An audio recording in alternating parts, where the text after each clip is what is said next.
We want to get it approved as quickly as we possibly can. I know that my injuries were not in the report, and I had 30 adverse events.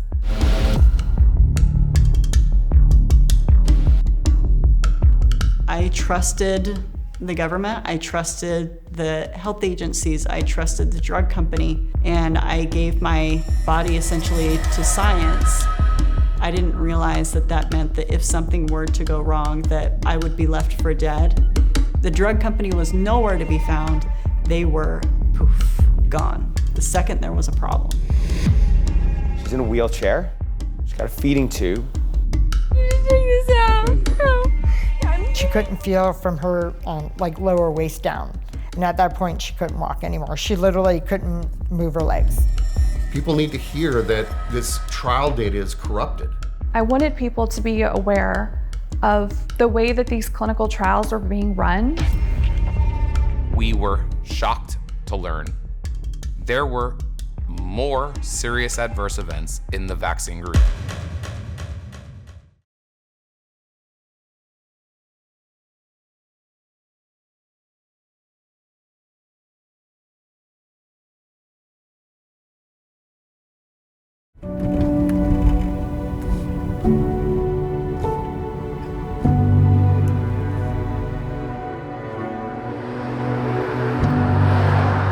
In the face of a global pandemic, the race to develop a COVID-19 vaccine became the fastest in history.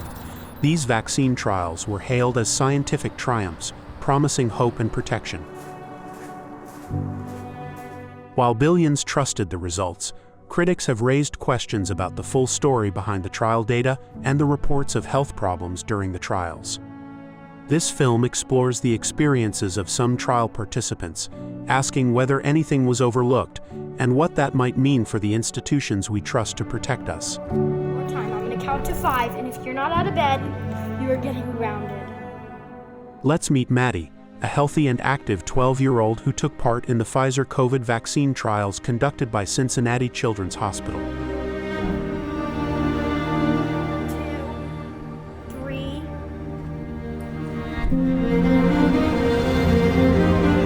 Pfizer among the first to announce that they are expanding their COVID-19 vaccine trials to include children ages 12 and up. What was meant to be a quick vaccine trial process resulted in long-lasting health challenges for Maddie. We are pro-vaccine and pro-science, which is why we agreed to let Maddie and her 2 older brothers volunteer for the trial. Before Maddie got her final dose of the vaccine, she was a healthy 12-year-old who got straight A's and had lots of friends. She had a life. She was energetic. She was not like this. Although she does still have lots of friends. Upon receiving the second shot, Maddie immediately felt pain at the injection site.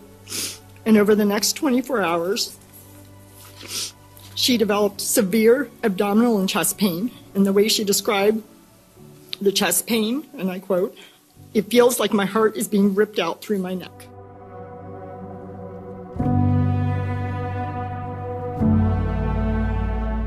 Maddie's first dose was uneventful, with no problems.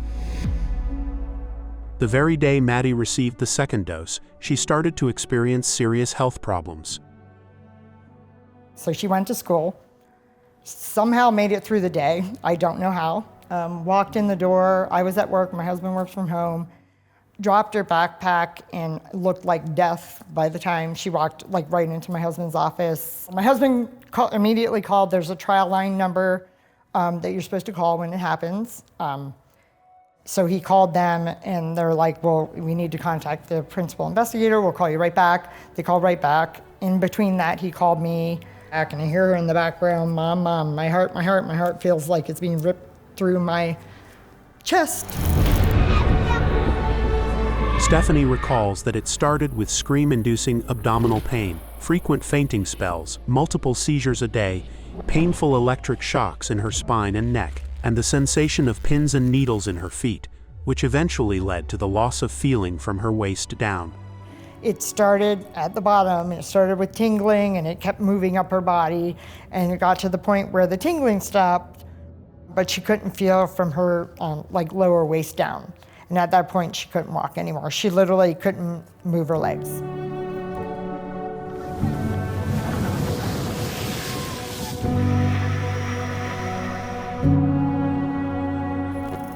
Once a healthy, active child, she now navigates the world from a wheelchair. They put an NG tube in for the being unable to swallow. Today, she still can't walk. She also lost control of her neck, so her neck would go backwards.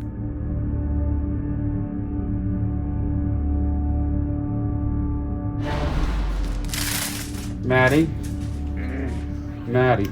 Emergency rooms and hospitals became her new normal. Hey, welcome back. I need to take this out. Okay. Help.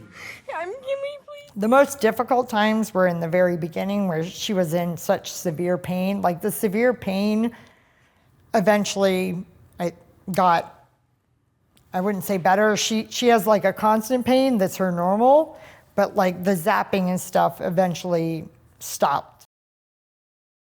Developing this morning, one of the world's leading drug makers has hit the brakes on its coronavirus vaccine trial. Another COVID vaccine manufacturer, AstraZeneca, faced several precautionary trial pauses over safety concerns. Even a single case of an unexpected illness is sufficient to require a clinical hold for the trial in multiple countries. I have extensive experience in drug safety. I've led 24 day safety monitoring boards and randomized trials.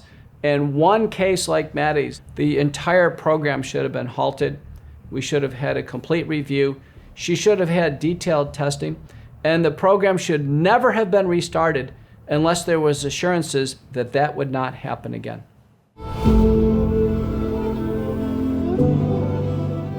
Maddie's case never led to a pause in the trial. Doctors ran tests but found no connection to the vaccine. The doctors that have seen her so far have not found something where they thought was research related, is what they all were telling me. According to the trial team, Maddie was diagnosed with functional neurological disorder due to fluctuating test and motor exam results. The Daguerre family believes that other potential causes weren't fully explored. They put her diagnosis of functional neurologic disorder on April 8th. That was a day before they submitted the EUA, the emergency approval, to the government here. She was in the hospital when that happened. With no proven link to the vaccine, the trial contract didn't cover Maddie's medical costs. We had to get lawyers involved for them to even pay for the medical bills from their hospital, from their trial.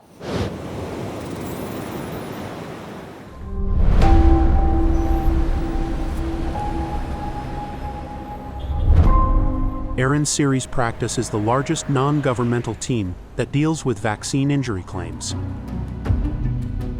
After carefully examining Maddie's case, Series' team is confident that her condition is related to the vaccine.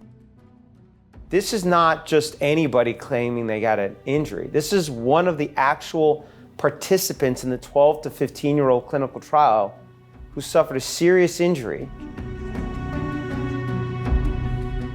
In Maddie Daguerre's case, where we represent the Daguerre family, we've had an opportunity to look at all the records. There's over 50 folks at our firm, and there's 9 of them are exclusively involved in vaccine injury claims, including a number of medical professionals, lawyers, paralegals. They carefully and thoroughly reviewed Ms. Daguerre's medical records, and I could tell you that it's clear to us, it's clear as day, that Maddie's injuries are related to her COVID-19 vaccine. And I think any objective party, regulatory authority, pharmaceutical company reviewing it would reach the same conclusion. Did Pfizer include all of Maddie's symptoms in the documents they submitted for vaccine approval? Pfizer, based on the documentations we've obtained, reported Maddie's injury to the FDA as functional abdominal pain. He said she had a tummy ache. She's in a wheelchair. She's got a feeding tube. It's clearly related to getting the COVID-19 vaccine, and that's how Pfizer reported it. That's troubling in and of itself. The DeGarry family finally found a way forward when Maddie underwent nerve examinations at a private clinic, indicating nerve damage.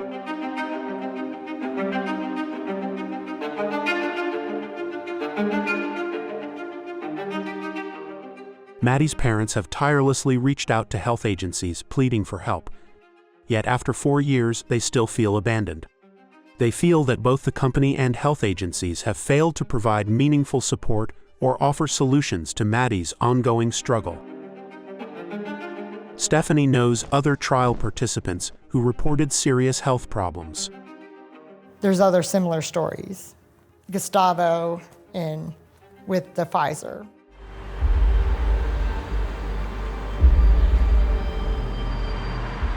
Augusto Ru, an Argentine lawyer who participated in the Pfizer vaccine trial, claims his heart inflammation and other health issues were not accurately documented.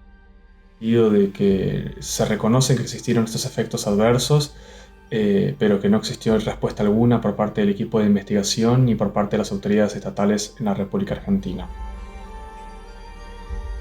One of Germany's largest news organizations investigated and reported on his story. Pfizer maintains that in the cases of Augusto and Maddie, all trial events were properly reported and that no wrongdoing was found by regulators. Health authorities and regulators maintain that COVID-19 vaccines underwent rigorous safety evaluations and continue to show a strong safety profile in clinical trials and ongoing monitoring.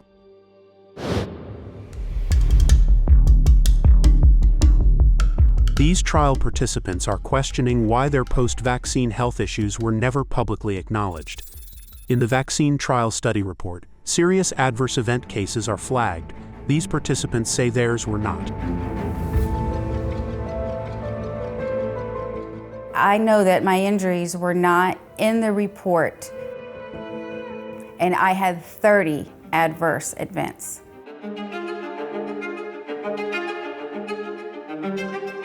Olivia Cameron participated in the vaccine clinical trials at the Coastal Carolina Research Center.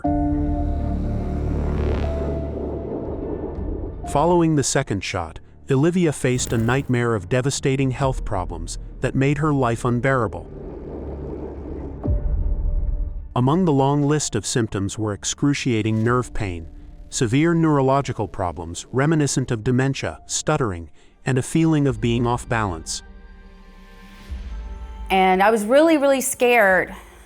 And I just kept telling my son I was sorry, because I thought that I was going to be paralyzed or I was going to have permanent brain damage. I couldn't even read. Like, I could read the words, okay, but I don't know what they're saying. It was really tough. That was one particular day was really hard where I was in so much pain, I didn't want to be in my body anymore. Like, I just wanted to exist as like a brain in a jar because I was in so much pain. And I really felt like if I was to move like this, that I was going to be paralyzed.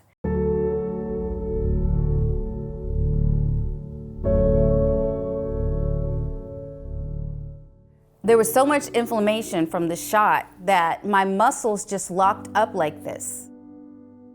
Olivia's shoulder muscle, where she received the injection, suffered a severe injury. She endured a relentless shoulder cramp that caused damage to the muscle fibers, resulting in high-grade tears and unleashing a wave of pain that persisted for months on end.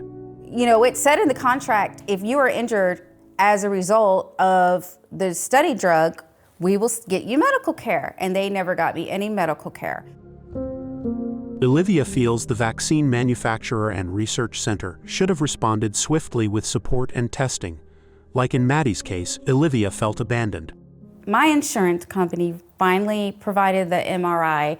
You know, it showed that I needed surgery. My shoulder surgeon said, yeah, you're definitely injured by the vaccine. He was the best surgeon in Charleston, South Carolina. And he could tell by the MRI and the way that it happened that it was definitely the vaccine that caused my shoulder damage. Olivia has documentation that includes a note from the surgeon stating adverse effect of the vaccine. With help from the Highwire team, Olivia recorded a conversation with the principal investigator at the trial site, who stated that she believes Olivia's shoulder injury is linked to the vaccine. I think your shoulder. Was I the only one who had like all these like adverse reactions and stuff from? You were by far the worst. I'm so sorry. Worse? Yeah. Do you think that what is wrong with me, all of these health problems, is a result of the vaccine or not? I think your shoulder.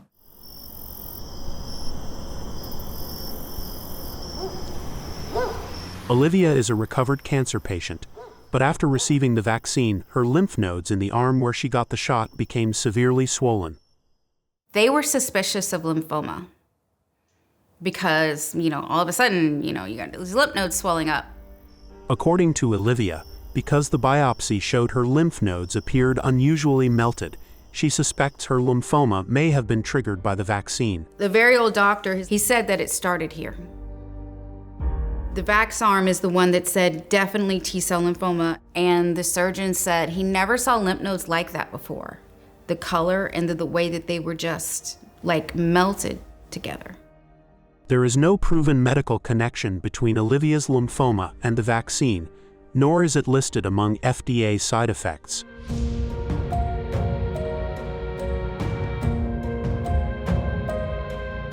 I'm not able to work. That's it. I'm permanently disabled. Olivia feels that the trial site did not fully investigate her case, which makes it difficult for her to establish a definitive link between all her health issues and the vaccine.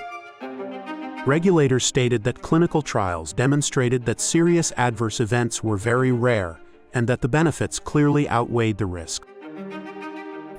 The FDA has just authorized a second coronavirus vaccine for emergency use. This is the first product for Moderna to get on the market and a brand new technology.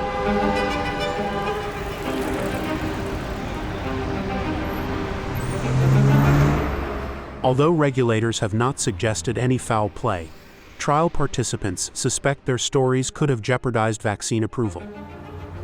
As AstraZeneca's trial pauses caused worldwide concern and may have even influenced public trust.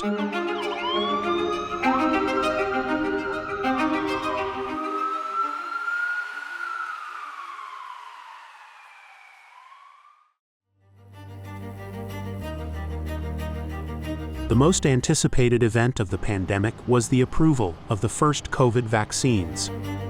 Based on these trials, the vaccines were hailed as exceptionally safe and effective. This is one of the most studied vaccines in history. In the clinical trial, the side effects were usually mild and lasted for a day or so. The evidence convincingly shows that the benefits are greater than the risks. The COVID vaccine market has skyrocketed beyond the astounding $100 billion mark, establishing it as one of the most profitable pharma products in history. The race to develop a vaccine was not merely a noble quest to save the world. Moderna and Pfizer and BioNTech won the race, and they did this on a for-profit basis. And they're going to reap billions of dollars in sales every year. These vaccines are going to be some of the biggest drugs of all time. Pfizer, BioNTech, Moderna, and AstraZeneca were the first ones out with a COVID vaccine, and they were awarded the biggest contracts. 100 million doses. We bought more vaccine. 200 million more doses of the Pfizer vaccine. More potential doses per Canadian than anywhere else. For every adult in the country. We're expecting an even larger shipment from Pfizer again. Moderna's stock surged nearly 20 times, while the company behind Pfizer's vaccine, BioNTech, witnessed its stock increase over 10 times. Some of the shareholders of these companies made a fortune. while the CEO of AstraZeneca was knighted. Company AstraZeneca has been honored with a knighthood.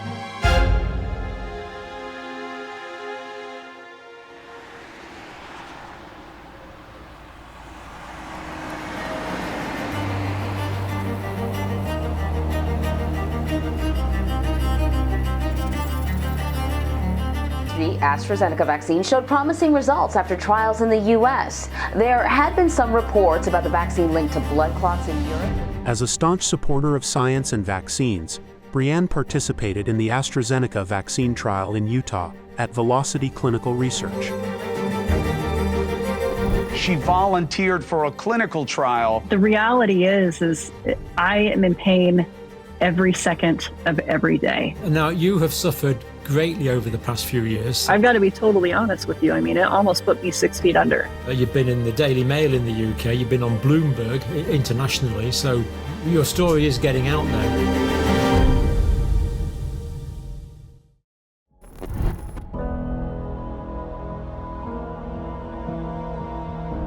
Before participating in the vaccine trial, Brianne Dressen led an active life as an outdoors enthusiast. She worked as a preschool teacher and her husband as a biochemist. Together, they have 2 children.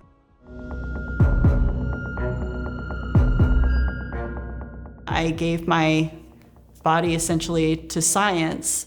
I didn't realize that that meant that if something were to go wrong, that I would be left for dead. I did not realize, that there would be nobody held accountable if there was a problem. Over 4 years, Brianne has endured a long list of horrific health problems. Imagine a life where you are trapped in a state of excruciating pain and the nightmarish sensation of being constantly electrocuted. Existing like this has been an absolute nightmare. I hope that people understand that it is horrific, and it is something that I hope nobody ever has to experience. I would not wish this on my worst enemy. Brianne's health problems began just 1 hour after receiving the AstraZeneca vaccine and spiraled out of control with each passing day. 2.5 weeks into it, I landed in the hospital for the 4th time, and my legs were not working. I was incontinent. I remembered crying because my legs stopped working, and I knew something was terribly wrong. I was holed up in my room 24/7 because the lights were so just overbearing. The sound was overbearing. The sound of running water was too much for my ears. My son would come into my room to try to comfort me. He was 8 years old at the time. And even just the touch of his little hand, it felt like it was cactus, like I was just being stabbed with cactus. It was this burning, prickling sensation. And so I just remember pushing him away and, asking him to go away. And I'll always be haunted by his little face, just not sure why he could not be there, even next to his mom. And it felt like I was being electrocuted 24/7. There was no rest, there was no break. I remember waking up every morning and just being greeted by this horrific electric shock that just keeps going all the time, and just remembering to just breathe. And so I would wake up and just breathe. All right, we're gonna breathe for 2 minutes. Okay, and then the 2 minutes will be up. Okay, this is still a nightmare. All right, I'm gonna breathe for 2 more minutes.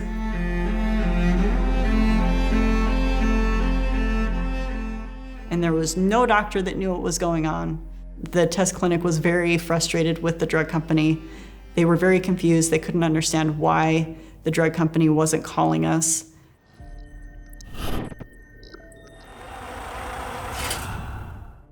I thought I was engaging in real science. I thought that if something were to go wrong, they would collect the adverse event data, and that information would then be used for the public and for scientists to learn how to, 1, treat issues, and 2, see if there's a way to prevent these issues from happening again. None of that happened. The whole purpose of science is to collect the data, whether it's convenient or not. It's not just to collect the convenient data. If you collect only the convenient data, then it's not real science. Just as with Maddie and Olivia, Brianne's case is not specifically identified or examined in the study report.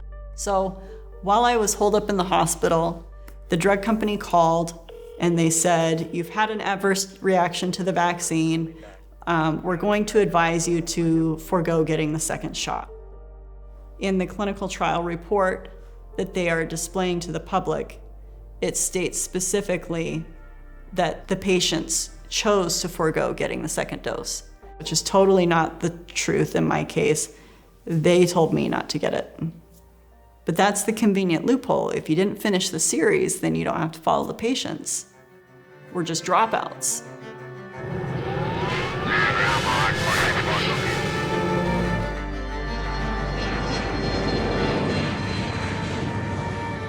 Thanks to her husband's efforts, Brianne was recruited for a research study by the National Institutes of Health.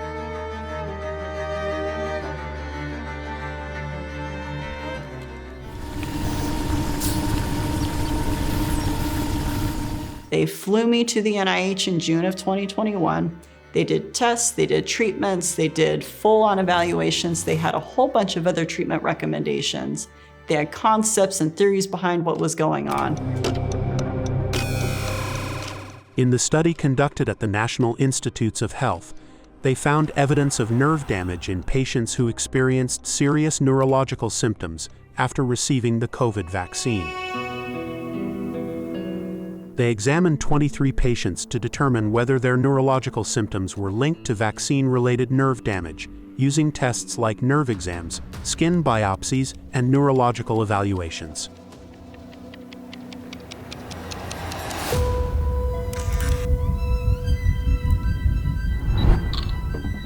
Brianne's test revealed abnormal EMG and small fiber neuropathy results, along with signs of autonomic dysfunction.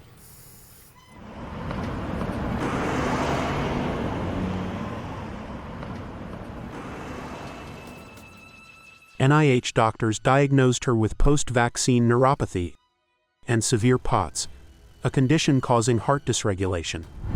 Yes, we had COVID vaccine injuries on our medical charts from the NIH. Later, Brianne received a diagnosis that was even more specific, indicating CIDP and small fiber neuropathy.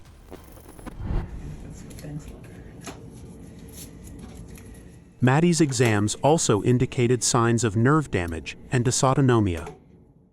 So she was diagnosed with chronic inflammatory demyelinating polyneuropathy, so it's CIDP. So basically what happened is her body, whenever she got the vaccine, it overreacted, and rather than just attacking the virus, it attacked her nerves. Viruses and vaccines carry the risk of triggering dysregulation of the immune system, potentially leading to the development of autoimmunity, where our body starts to attack itself as the enemy. Could this explain symptoms like those seen in Maddie, Olivia, and Brianne? In some cases, our confused immune system can specifically target our nerve fibers, leading to overwhelming pain, tingling, loss of feeling, brain fog, and many more symptoms.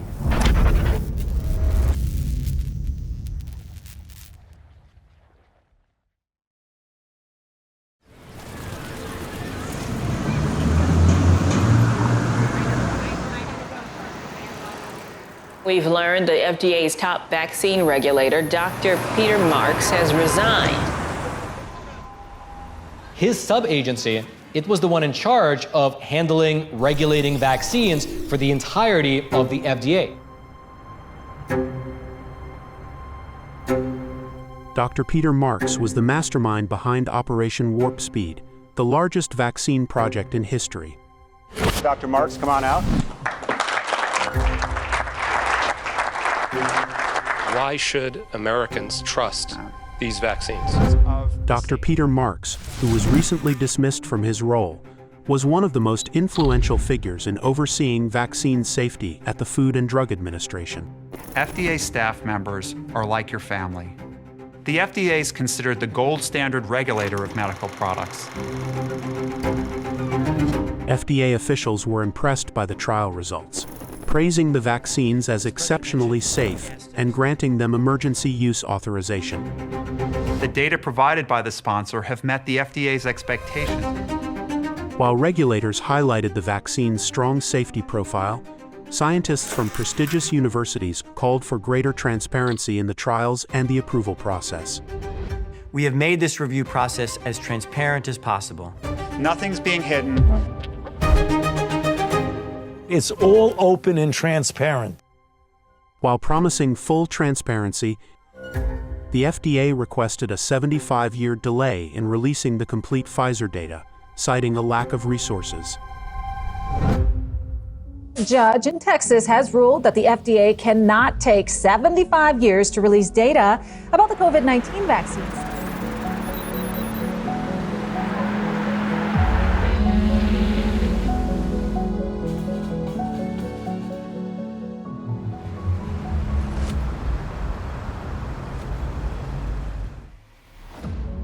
As scientists re-examined the trial data using a different approach than the FDA, they found what appeared to be a higher likelihood of potential side effects.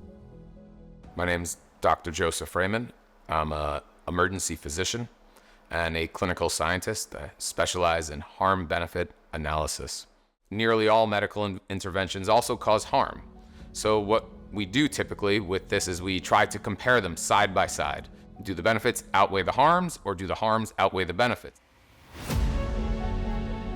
Joseph Freeman and his colleagues conducted a reanalysis of the COVID vaccine trials, uncovering what appear to be risk signals associated with the mRNA vaccines.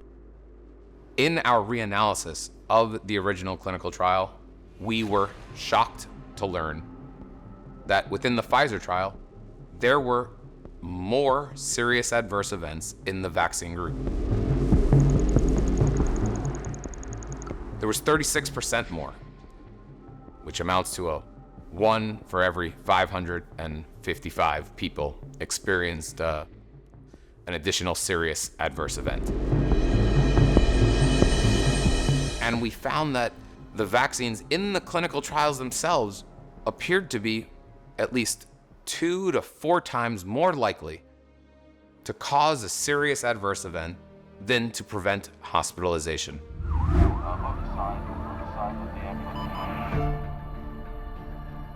This was clearly a very concerning finding, and we reported this, we published this, and we were able to get this done in a peer-reviewed study, and it has been heavily cited.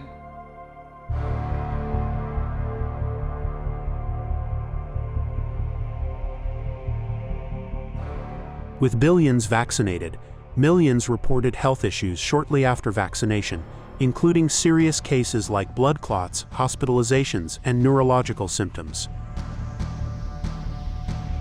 Many affected individuals now feel desperate, as regulators have ruled that nearly all cases are coincidental and not caused by the vaccine. Critics argue that the current system struggles to detect rare side effects and establish a clear link to the vaccine.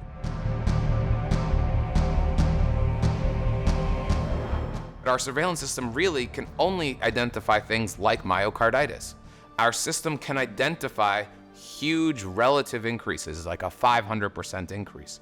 Our surveillance system is unable to consistently identify harms that are happening at a 40%, 50% increase, which sounds terrible. And we have a serious problem if this vaccine is increasing heart attacks, strokes, or blood clots in the lungs, because they happen so commonly in the normal population, and they increase them just by even 20%. We are talking about tens of thousands, maybe hundreds of thousands, maybe millions of people who are going to experience these awful events unnecessarily, and our surveillance system will totally be unable to identify them.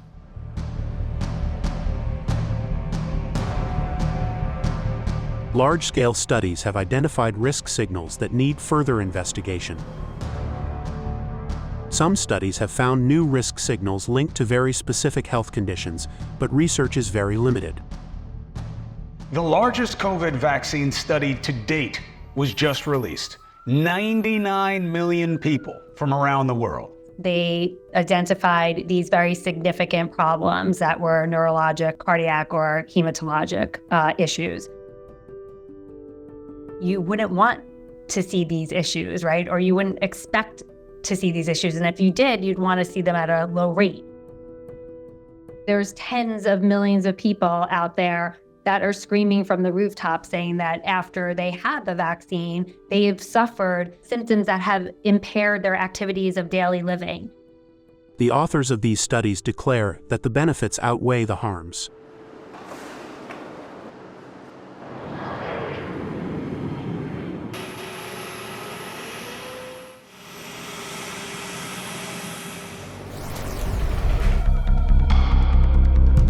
We should be vaccinating as many people as you possibly can.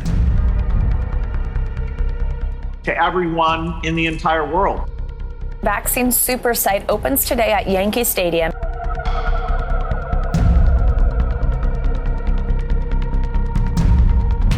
With over 70% of the world vaccinated, all the potential rare side effects could build up when vaccinating billions. So, a specific side effect could mean thousands of real cases globally without drawing much attention.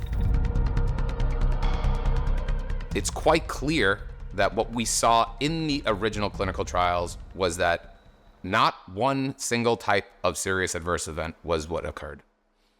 It was many different types, serious adverse events, each one incredibly rare. We could say 1 in 10,000, 1 in 20,000, 1 in 30,000 increase. But when you have many different types of serious adverse events happening at a very rare rate, when you consider all of them together, your chances of having any serious adverse event become much less rare.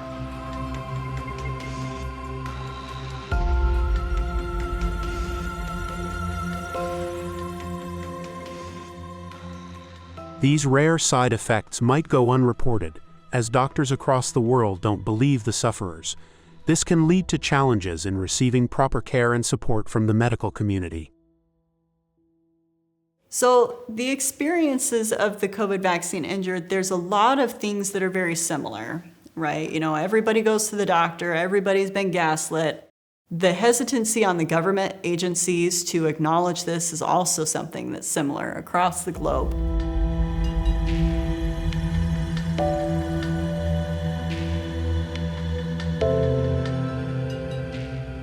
After vaccination, Joel developed spinal cord inflammation that left him disabled.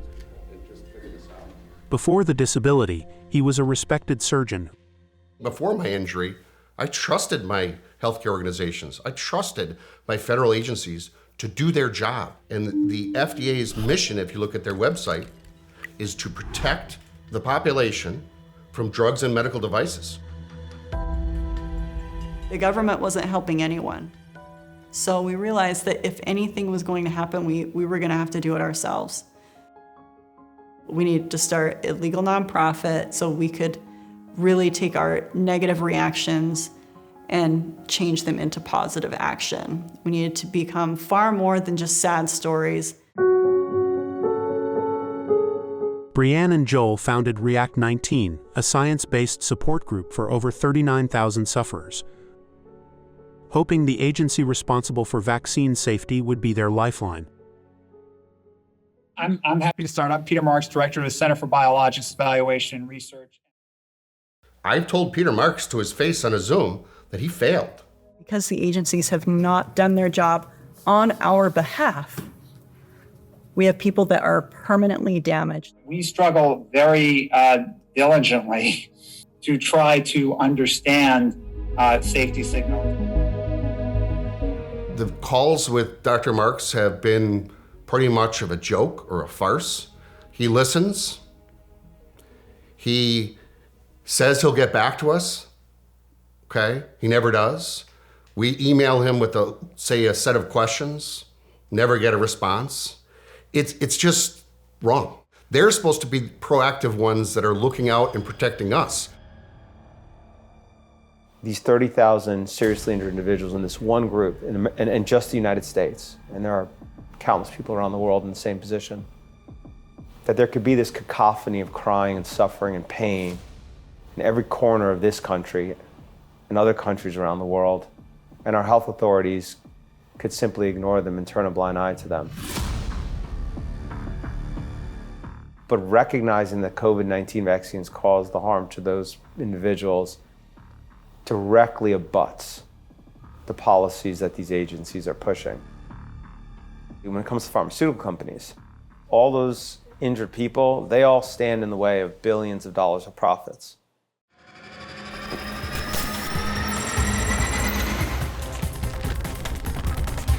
Drug safety advocates have long expressed concerns that the pharmaceutical industry wields too much power over the FDA's assessment of drug safety. These fears were renewed when FDA Director Stephen Hahn approved the COVID vaccines and then went to work at a company that helped launch the vaccine maker, Moderna. Pfizer hired a former FDA director as its new chief medical officer.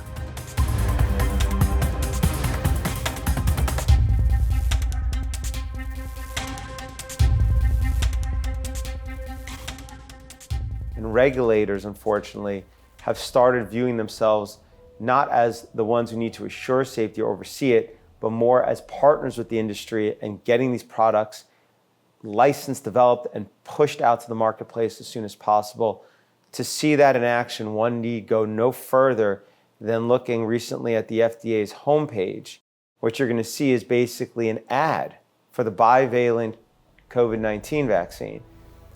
The head of its vaccine division, biologics division, Dr. Peter Marks, literally put out videos promoting this vaccine to the public, telling everybody they should get it.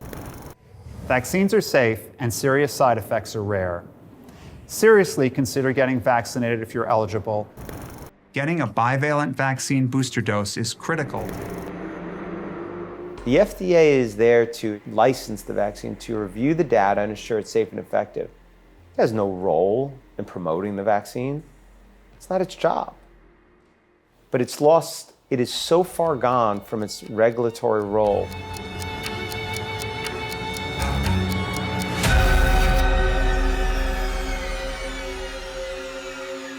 The process of the speed did not compromise at all safety. As COVID vaccines were fast-tracked at unprecedented speed, the FDA's inspections of trial sites became more crucial than ever. Instead of tightening inspections on trial sites, the agency visited just 9 out of 153 Pfizer sites and 10 out of 99 Moderna sites. So for an emergency use authorization, we are not required to do the type of site inspections that we would for a biologics license application and a fully approved vaccine. Clinical trial is not conducted by the FDA or by some independent agency or department. It's conducted by the pharmaceutical company seeking licensure. Pfizer conducts its own clinical trial, hires and pays principal investigators and others.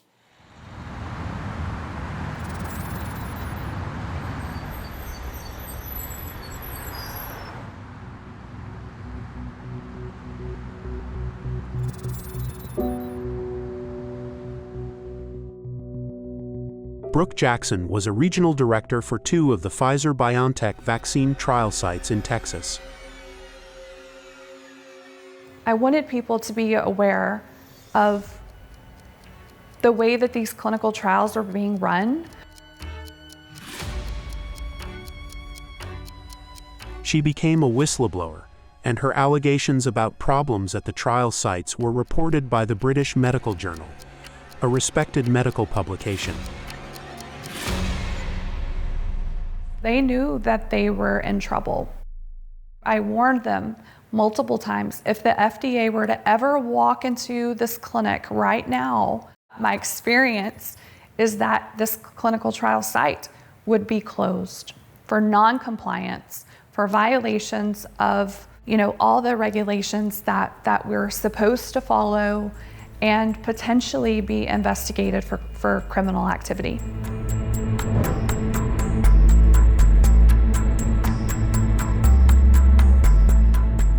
We had so many adverse events that needed to be reported that we just could not answer all of them. We were getting complaints directly from Pfizer wanting to know why patients were calling them, stating that they were unable to get a hold of the clinical trial site. The mailboxes were full, and we were just continuing to be allowed by Pfizer to enroll patients even while they knew there were these types of problems going on. If they're pushing us, they have to be pushing elsewhere.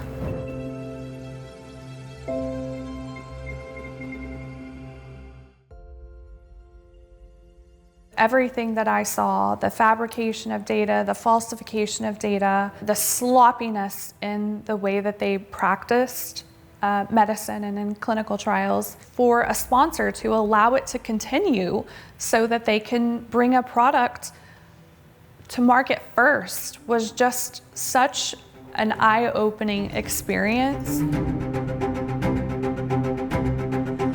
Brooke Jackson felt the problems were ignored by her superiors. When she took her concerns directly to the FDA, she was fired from her job. The government declined to pursue her alleged fraud case against Pfizer, citing insufficient evidence. The FDA never contacted Brooke Jackson to conduct a detailed investigation. The FDA has never inspected Bentavia's clinical trial site. You know, this is the body that oversees our food, our drugs, and our cosmetics. We can't even get the FDA to inspect a clinical trial site. What the hell are they there for?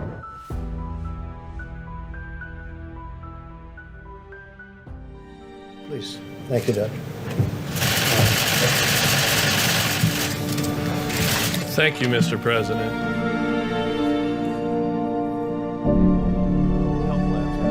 They can make the judgment on how they want. During the pandemic, Dr. Robert Redfield held one of the world's highest-ranking health authority positions as director of the CDC,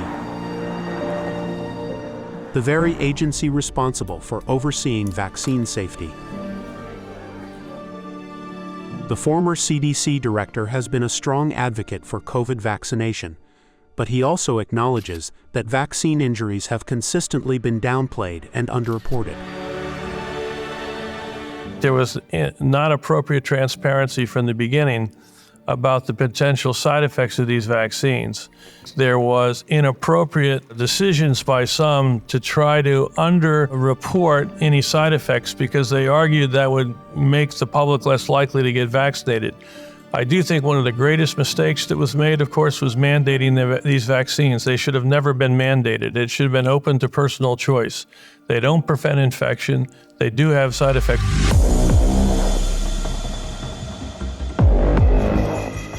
We have very good safety surveillance systems in place where we would be looking at safety events. And if we see something, FDA and CDC are both responsible for monitoring vaccine safety. After the COVID vaccine rollout, they witnessed in real time as their vaccine safety monitoring systems became overwhelmed by a flood of side effect reports.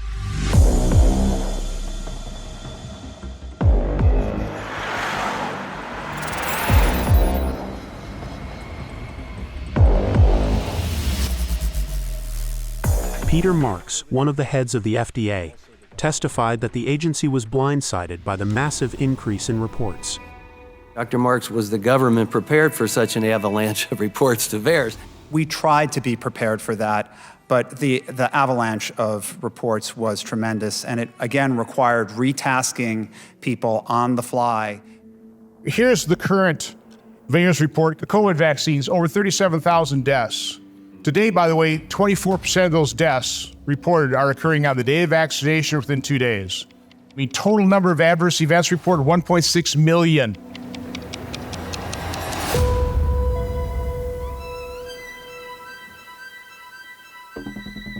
While public VAERS reports are unverified, the FDA does not link a single one of the tens of thousands of death reports to the vaccine. In 2021, following the COVID vaccine rollout, reports soared to over 1 million, with 1 in 5 categorized as serious.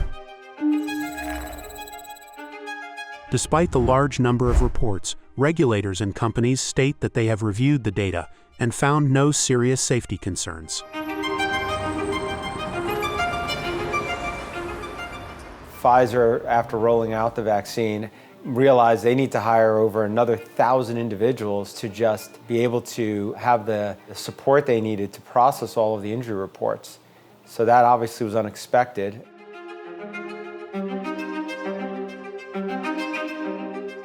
The British Medical Journal investigated whether the vaccine safety monitoring system VAERS is broken. Overwhelmed by the reports, did the VAERS team even grasp whether these vaccines were seriously harming the public? According to the BMJ investigation, VAERS reviewers did not follow up on all the serious side effect reports. If you want to make it a true objective database, you have to get follow-up. You have to get verification of the injury.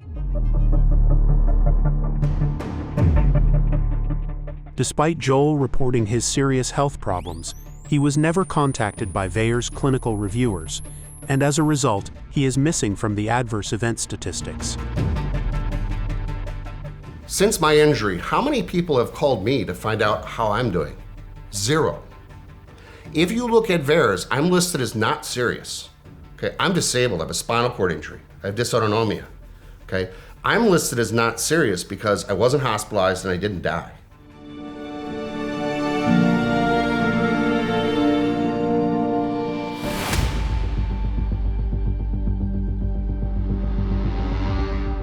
The FDA should release all of the safety data they have. I was very disappointed to hear that they were planning to hold on to that till 2026. That really creates a sense of total lack of trust.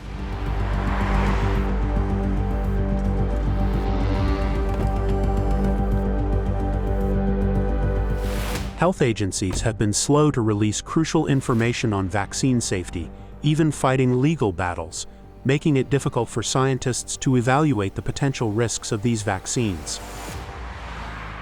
Due to the work of Aaron Siri's legal team, health agencies have been required to disclose a lot of crucial COVID vaccine safety information.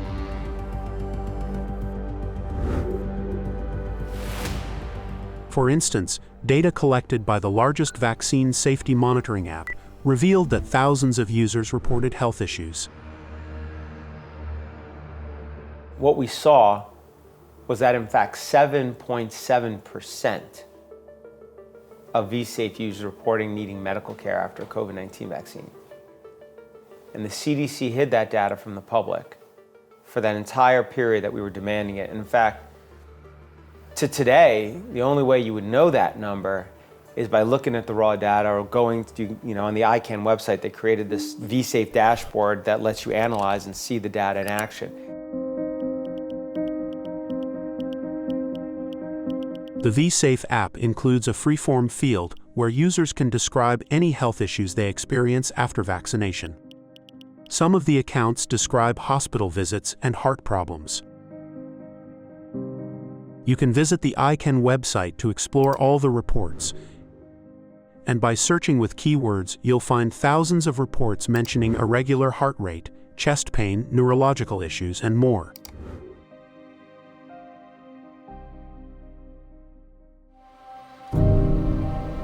We are seeing serious problems with this vaccine, and its benefits are looking worse every day. We should not be continuing to give this vaccine without new trials that demonstrate that its benefit is outweighing its harm, and these need to be well-done trials. Therefore, with that, I ask that the vaccine be withdrawn until such trials are done.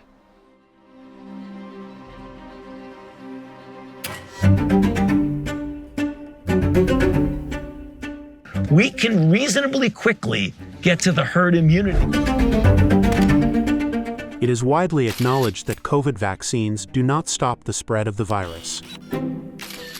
Unfortunately, that protection against infection, which is related to transmissibility, waned rather rapidly in a matter of months. Due to reduced protection against transmission, many countries now recommend boosters only for at-risk groups, not the general population. Western European countries, Australia, the World Health Organization, Scandinavian countries, all target high-risk groups. Just recently, the CDC recommended boosters for everyone, including infants. That guidance has now shifted to focus on those 65 and older and people with certain comorbidities. In the world, we have literally vaccinated millions and millions of totally healthy children. And again, this group of people, the young people, the children, even the college students, they don't need the shots.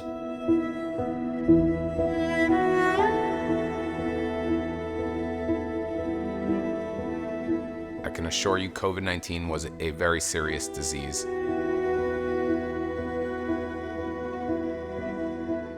I worked in the emergency rooms throughout all of the COVID-19 surges from 2020 on, and I witnessed many people die from the disease. Of the people who I saw who were seriously ill with the disease, every single one of them was either elderly and frail with multiple comorbidities, or there were some younger individuals in their 30s and 40s who I did witness become seriously ill, and some die who were severely obese. However, I did not personally witness a single healthy adult or child ever become seriously ill. And I've spoken to many of the other emergency room physicians that are my friends and emergency nurses. And I have not found one who has observed such a situation of a healthy young adult or a child being seriously ill with COVID-19. Joseph's observations are supported by one of the largest studies showing that the actual risk of death from COVID-19 is quite low for healthy individuals, raising questions about mass vaccination. While it may have felt like the death rate was near 2%, it was 0.5% for those aged 60 to 69, and the risk for those under 19, it was incredibly low, just 0.0003%. Now, to have a vaccine for this group of people who has such a rare risk of serious hospitalization is incredibly dangerous to not have perfect safety data. That means a small rate of harm, even a yet unknown rate, could easily outweigh the benefit. Millions of kids are about to get a COVID vaccination shot. We do want to be vaccinating the children. There's likely an association between these two vaccines and an increased risk of a rare heart condition for young people. We have had reports of this rare but mild myocarditis. While studies observe that post-vaccination myocarditis is very rare and most cases resolve without known complications, some research raises concerns about the potential for heart scarring and long-term risks. And it's very mild. Only about 2% have required any significant medical intervention. An Israeli study found that myocarditis occurred in about 1 in every 6,600 young males following vaccination.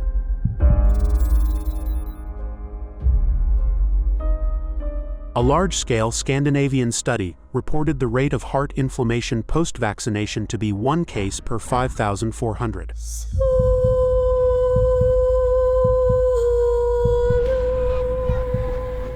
In a Thailand study, out of the 301 vaccinated children, 54 had abnormal ECG findings.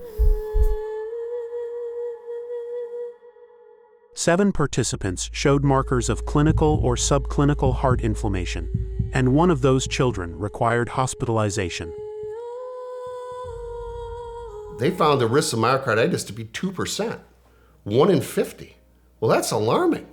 Are these discussions going on in the doctor's office when someone brings their child in? These children were found to have elevated levels of something called troponin in their blood. Now, they didn't feel anything necessarily, but heart damage, even they didn't feel that day, is something that in the next 20 to 30 years or 1 year could lead to them having a sudden cardiac death. In 30, 40 years as they get older, it could lead to them having heart failure earlier than they would have normally. There are considerable risks to not getting your child vaccinated.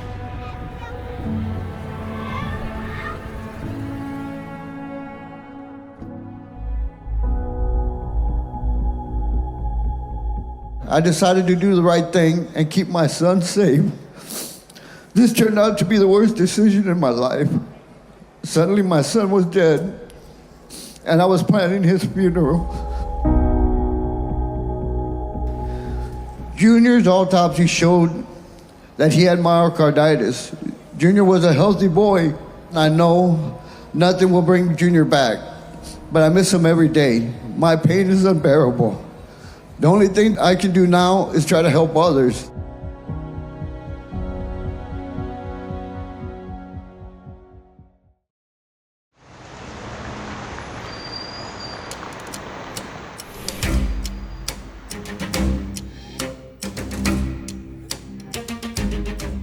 So the pharmaceutical companies are protected. We're not allowed to sue them. The government's own COVID vaccine compensation program has an extremely low payout rate. Let me put it this way.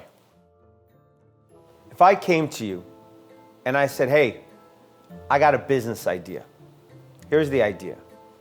We're gonna make this product, this thing you inject into people. Wow, okay. Well, what about safety issues? Don't worry about it. You can't be sued for the injuries it causes. Okay, well, who the heck would take that product? Don't worry. The government's gonna mandate it. Wow, you mean guaranteed market? Yeah, they'll mandate it and why would they do that? Don't worry, they'll mandate it. Oh, okay. Well, but won't there still be a bunch of PR issues? Don't worry. Billions of taxpayer money will go to just repeating the mantra safe and effective over and over again, promoting your product through trusted voices. Safety is off the table, there's no doubt. It's safe. And they're safe and they're highly effective. They're safe and effective. They're safe. Safe. Extraordinarily safe. It's safe. It's the right thing to do. It's good for you. We have an extraordinary safety profile, probably unlike any we've seen with any vaccine in history. To everyone in the entire world. All Canadians to be vaccinated. As much as we can, as fast as we can. We can reasonably quickly get to the herd immunity. How could it be, right, that you'd have a product where you can't be sued for harm, you got a guaranteed market, they promote the product for you. It sounds unreal. So, and it should be unreal. It shouldn't exist. And the only product it exists for like this is for vaccines.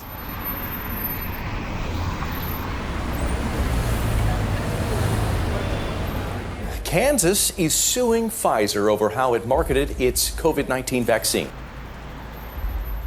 5 states, including Kansas and Texas, have filed lawsuits claiming that Pfizer made false promises about the vaccine's protection and failed to fully disclose potential risks.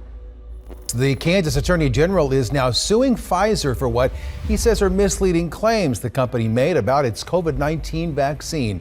Chris Kobach accuses the pharmaceutical company of lying when it called its vaccine safe and effective. This lawsuit is simply about withholding, misleading, and deceiving the public. But even states may be unable to sue vaccine companies, as they've been granted broad immunity under the PrEP Act, which shields them from nearly all lawsuits.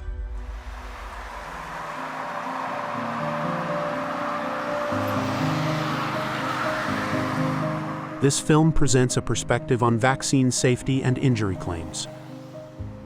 Health agencies and vaccine manufacturers continue to monitor safety data and have not identified any serious risks. Regulatory bodies around the world remain confident in the safety of these vaccines and have not made any allegations against manufacturers. Viewers are encouraged to consult their doctors and seek information from a range of reliable sources.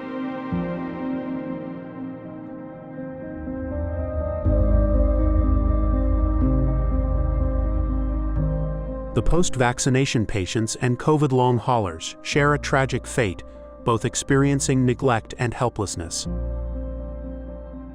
Millions are being impacted by long COVID. There are times where my muscles and joints hurt so much.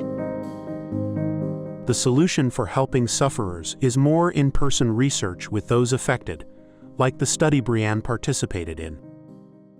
A 4-year, $1 billion government study has been launched, hoping to determine why so-called long haulers are still suffering.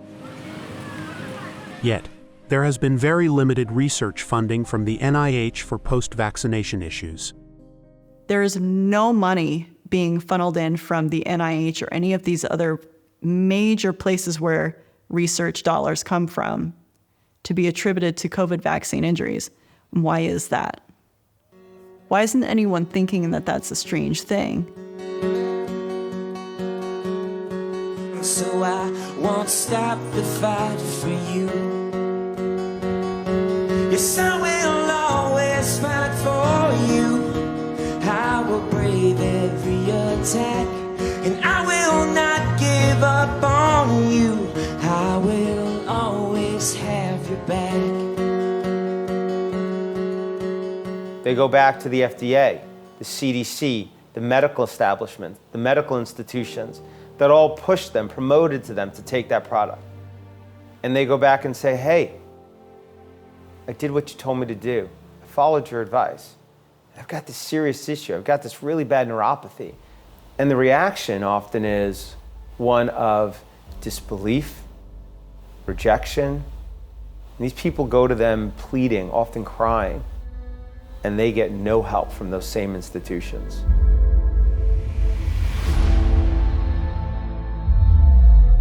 If there is something that goes wrong, you are on your own. The government isn't going to help you. The drug companies aren't going to help you. Your doctors are not going to have any idea what to do with you. The COVID vaccine injury group, React 19, has assisted numerous sufferers in navigating the health system. We were able to find a doctor because of React 19, and that's how Maddie was able to see a doctor that was able to do the right tests and gave her the correct diagnosis, so she was able to get the correct treatments. React 19 also provides financial support to cover medical expenses for injured individuals who are often bankrupt due to their medical condition. We deal with people that are financially devastated all the time. That's why one of the 3 pillars of our organization is our care fund, which gives grants to up to $10,000 for people for uncovered medical expenses. But I can't tell you how many times my heart has been broken. I look at every application that comes in for our care fund. We look at their finances, and it's typically, retirement account 0. Savings, 0. We have people that are living in their car. They couldn't pay their rent, they couldn't pay their mortgage. React 19 relies on donations to provide support for the injured, work towards solutions, and address costly legal battles.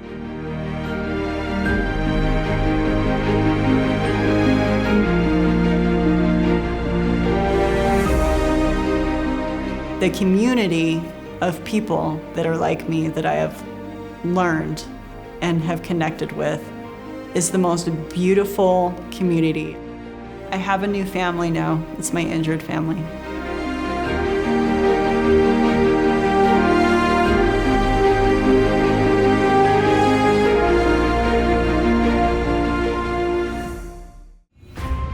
If this film matters to you, Please share it and help start the conversation.